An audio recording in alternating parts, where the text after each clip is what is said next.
Hello everyone, आप देख रहे हैं लेट्स नर्चर आवर माइंड्स। मैं हूं Satwanti Singh, health and wellness coach and ayurvedic lifestyle coach.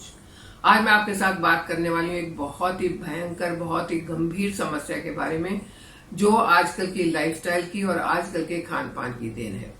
वो ऐसी समस्या है कि अगर उसको दूर नहीं किया जाए तो 80 से 85 तक बीमारियां आपको लग सकती हैं, और अगर उसको ठीक कर लिया जाए तो उतनी बीमारियों से आप बच सकते हैं, जिनको लाइफस्टाइल डिजीज कहते हैं, जिनकी दवाई खानी शुरू करो तो खाते रहो और उसका कोई अंत नहीं है। ऐसी बीमारियों से अगर बचना है तो इस समस्या को दूर करना बहुत जरूरी है। हम ऐसे टाइम में रह रहे हैं जो हम क्या खाते हैं, कब खाते हैं, ना हमारा खाने का टाइम में कुछ है, ना हमारा क्या खाते हैं उस चीज का कुछ हिसाब किताब है। हमें पता ही नहीं है क्या खाएं, कब खाएं, क्यों खाएं, कितना खाएं, खाएं या ना खाएं, इस चीज का ही नहीं पता है। बस हम तो क्या करते हैं, बन गया तो खा लो, टाइम हो गया खाने का तो खा लो, लंच ब्रेक हो गया चलो खा लो, किसी शादी ब्याह में गए हैं तो प्लेटें भर भर के खा लो। तो ये जो हमारा एक लाइफस्टाइल हो गया। और सबसे बड़ी चीज, बाहर जाके खा लो। बाहर के खाने का तो आजकल एक शौक ऐसा हो गया कि इसको शान समझते हैं कि हमने बाहर खाया, वीकेंड पे हमने बाहर खाया। और ये जो बाहर खाते हैं वो खाना कैसा है, वो आपको कितना नुकसान कर रहा है, वो धीरे धीरे करके पता चलता है। एक दिन से नहीं पता चलता है। एक दिन से कोई नुकसान नहीं होगा कि आप खा के आ गए और आज ही आपको पता चले, ऐसा नहीं होता है। आयुर्वेद कहता है कि आपको घर का बना खाना चाहिए, आपको गरम गरम खाना खाना चाहिए, आपको बासी नहीं खाना चाहिए, डब्बे बंद पैक्ड ऐसे फूड आइटम नहीं खाने चाहिए। लेकिन हम तो सब वही खा रहे हैं। हम चिप्स का पैकेट ले आते हैं, हम नूडल्स ले आते हैं, पिज्जा खा लेते हैं, बर्गर खा लेते हैं, और ये सब खा खा के हम अपनी सेहत का सत्यानाश करते जा रहे हैं। इसकी इंडिकेशंस भी हमें मिलती हैं कि आपकी सेहत खराब होनी शुरू हो गई है। Gas, acidity, बदहजमी।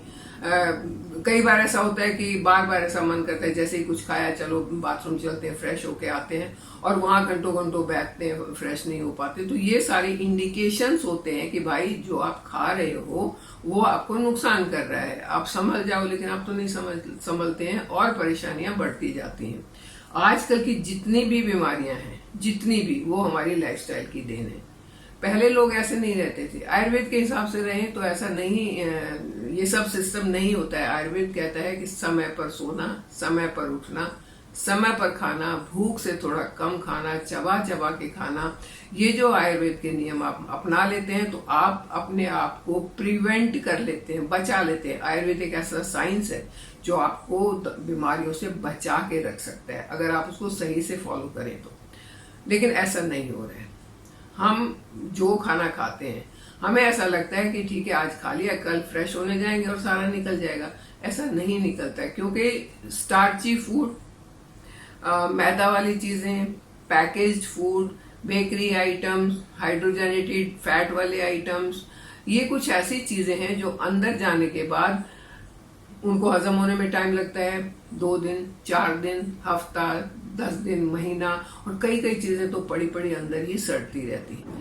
जब ज्यादा टाइम उसको वहां हो जाता है पड़े हुए, आज का खाना आपका 4 दिन तक नहीं निकला, पूरा क्लियर नहीं हुआ, 6 दिन तक क्लियर नहीं हुआ, तो इंटेस्टाइन की जो वॉल है उसके आसपास चिपकना शुरू हो जाता है।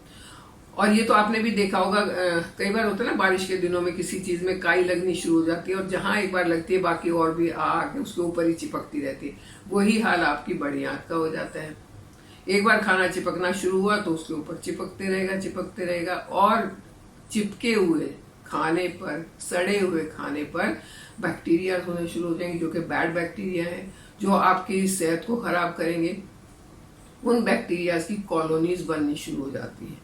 तो हमारे लिए बहुत जरूरी है कि हम अपने गट हेल्थ को सही रखने के लिए इन आंतों की सफाई, इंटेस्टाइन की सफाई रेगुलरली करते रहें। आयुर्वेद कहता है सर्व रोगे मलाशय, यानी कि सभी रोगों की जड़ मल है। चाहे वो मल नाक में हो, चाहे वो आंख में हो। आंख में होगा तो आपकी आंखें खराब हो जाएंगी, नाक में होगा तो आपको ब्रीदिंग प्रॉब्लम हो जाएगी, कान में है तो सुनना बंद हो जाएगा, आपकी स्किन पर है तो स्किन पर एक्ने, पिंपल, रैशेस, वो सब होना शुरू हो जाएंगे। मल जहां भी होगा वहां वो आपको नुकसान करेगा, और सबसे ज्यादा नुकसान करने वाला मल होता है वो आपकी इंटेस्टाइन में जमा मल।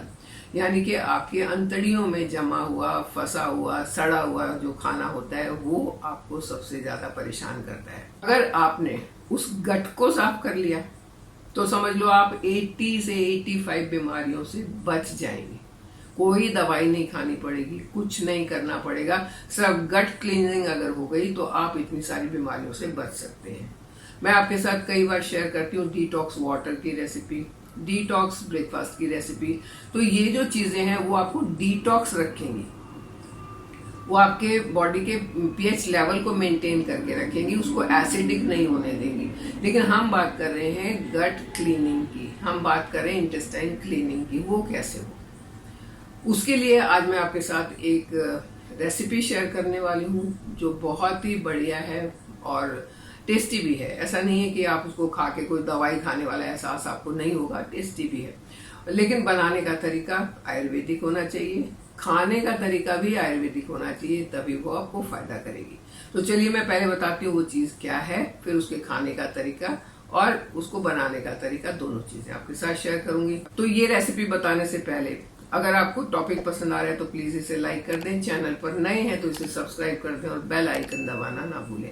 आप लोगों ने आई थिंक कुछ थोड़ा सा मुझे मेरे वीडियोस को देखना कम कर दिया, प्लीज ऐसा मत करो, क्योंकि बहुत मेहनत से बनाती हूँ ताकि सब लोगों को फायदा हो, और आप देखेंगे, दूसरों के साथ शेयर करेंगे तो मैक्सिमम लोगों को इसका फायदा होगा। तो चलिए, क्या वो चीज है जो आपके गट को क्लीन करने में आपकी मदद करेगी, वो है खिचड़ी। खिचड़ी का नाम तो सुना होगा, जब कोई बीमार होता है तो उसे खिचड़ी खिलाते हैं, ये भी सुना होगा। खिचड़ी एक ऐसा फूड आइटम है जो डाइजेस्ट करने में इजी है, जो बहुत फिलिंग है और उसमें न्यूट्रिशन भी काफी होता है। तो ये खिचड़ी लेकिन बिल्कुल सिंपल बननी है। दो चीजों का ध्यान रखना जरूरी है कि आपने कितना चावल लेना है, कितनी दाल लेनी है और कितना पानी डालना है। और दाल का रेशो 1:3 का होगा, यानी कि एक हिस्सा चावल तो 3 हिस्से दाल होगी, और दाल होगी मूंग की, हरी वाली दाल जो होती है, छिलके वाली, साबुत मूंग नहीं, दाल छिलके वाली। एक हिस्सा चावल, 3 हिस्से दाल, और इसमें 5 हिस्से पानी डलेगा। यानी कि दोनों चीज मिला के अगर आपका 1 कटोरी सामान बनता है तो उसमें 5 कटोरी पानी डलेगा। ये तो हो गया इसके इंग्रेडिएंट्स की रेशो। अब बनानी कैसे है, इसमें कोई आपने तड़का नहीं लगाना है, प्याज व्याज का, मसाले, जीरा वीरा कुछ भी नहीं डालना है। आपने सिर्फ बर्तन को गर्म करना है, उसमें आधा चम्मच देसी घी डालना है, उसमें 1 चुटकी हींग और 1 चुटकी हल्दी डालनी है। जब ये थोड़ा सा हल्का सा भुन जाए तो उसमें आप अपना खिचड़ी का सारा सामान डाल दें और उसको अच्छे से पका लें। बस आपकी खिचड़ी बनके तैयार होगी। एक इसका और फायदा है कि आप इसको सुबह बनाएं और रात तक के लिए बना सकते हैं, मतलब आप पूरे दिन के लिए बना सकते हैं। और ये जो डिटॉक्स खिचड़ी है, ये आपने पूरे दिन खानी है, उस दिन आपने कुछ और नहीं खाना है, सिर्फ ये खिचड़ी खानी है। चलिए बात करते हैं इसका खाने का तरीका। तो इसको हम ब्रेकफास्ट से शुरू करते हैं। जब आप ब्रेकफास्ट में ये खिचड़ी खाएंगे तो उसको आपने खाना है दही के साथ, दही और खिचड़ी मिला के। दही में वो एंजाइम्स हैं जो आपके डाइजेशन को इम्प्रूव करेंगे, और खिचड़ी तो वैसे भी लाइट होती है, तो आप और दोनों चीजें मिलके आपको प्रोटीन भी पूरा दे रही है, न्यूट्रिशन भी पूरा दे रही है, और डाइजेशन में भी इजी है। तो ये आपके लिए बहुत फायदेमंद होगी। ये आपका ब्रेकफास्ट हो गया। उसके बाद आपने करना है लंच, और लंच में इसी खिचड़ी को आपने खाना है लस्सी के साथ या छाछ के साथ। और रात को यही खिचड़ी आपने खानी है गाय के घी के साथ। यानी कि खिचड़ी आपने ले ली, उसमें 1 छोटा चम्मच गाय का घी मिला लिया, खूब अच्छे से उसको मिला लिया, और वो आप खा लेंगे। ध्यान रहे कि एकदम खाते ही सोना नहीं है, एक घंटे का बीच में डिफरेंस होना चाहिए कि आपने अभी खाया और उसके 1 घंटे के बाद आप सोएंगे। ये आपका पूरे दिन की डाइट होगी। अब इस डाइट को हम हफ्ते में 1 दिन भी ले सकते हैं, या पूरे महीने में लगातार 3 दिन भी ले सकते हैं, जैसे आप लेना चाहें। तो उतनी शायद लगातार 3 दिन तक ये खिचड़ी खाना आपको पसंद नहीं आएगा, अच्छी नहीं लगेगी, तो आप 1 दिन से स्टार्ट करें। 1 दिन आप बाकी सब चीजों का फास्ट करके सिर्फ खिचड़ी खाएं तीनों टाइम। हाँ, एक चीज आप कर सकते हैं कि लंच में खिचड़ी से आधा घंटा पहले आप खीरा खा सकते हैं, क्योंकि खीरा एक बहुत अच्छा स्क्रब है, इसमें वाटर कंटेंट ज्यादा होता है। तो जब आप आधा घंटा पहले ये खीरा खाएंगे तो ये आपकी इंटेस्टाइन में स्क्रबिंग का काम करेगा। और स्क्रबिंग से क्या होता है, जो एक्सेस वेस्ट मटेरियल है वो निकलता है और आपको फायदा होता है। तो जब ये स्क्रब हो जाएगा उसके बाद आप अपने खिचड़ी खाएंगे, वो अच्छे से डाइजेस्ट होगी, तो नेक्स्ट डे आपका ये सारा मल स्मूथली बाहर आएगा। जितना मल बाहर आएगा उतनी आपकी इंटेस्टाइन जो है वो क्लीन होगी, शुद्ध होगी, बीमारियों से मुक्त होगी। तो ये एक आसान सा तरीका है अपने आप को फिट रखने का, अपने गट की हेल्थ को सुधारने का, अपने गट को डिटॉक्स करने का। बजाय आप एंटीसिड दवाइयां खाएं, बजाय आप कोई ऐसी दवाई खाएं जिससे आपके मोशन सही हो जाएं, कॉन्स्टिपेशन ना हो, अब ये तरीका अपनाओ ना, इससे कुछ नहीं होगा। गैस एसिडिटी खत्म, पेट में सीने में जलन खत्म, पेट फूलना, खट्टी डकार आना, हजमा खराब होना या मोशन सही से ना होना, सब खत्म। और कॉन्स्टिपेशन भी नहीं होगा। और जब ये सारी चीज नहीं होंगी तो आपका वेट, अननेसेसरी वेट नहीं बढ़ेगा, आपका हेल्दी वेट मेंटेन होगा, अननेसेसरी नहीं बढ़ेगा। तो कितना आसान और कितना स्वादिष्ट सा तरीका है ये अपने इंटेस्टाइन को, अपने कोलोन को क्लीन करने का, अपने आप को बीमारियों से बचाने का। इसे करके देखिए आप, करने में मुश्किल नहीं है, एक बार शुरू करेंगे तो आदत भी पड़ जाएगी और आपको फायदे तो होंगे ही होंगे। आप जब इससे बहुत सारे फायदे उठाते हैं तो कमेंट करके जरूर बताएं और दूसरों को भी रिकमेंड करें ये ऐसी डाइट, और वो भी हफ्ते में सिर्फ आपने एक दिन करना है, तो इसे अपनाने में क्या नुकसान है।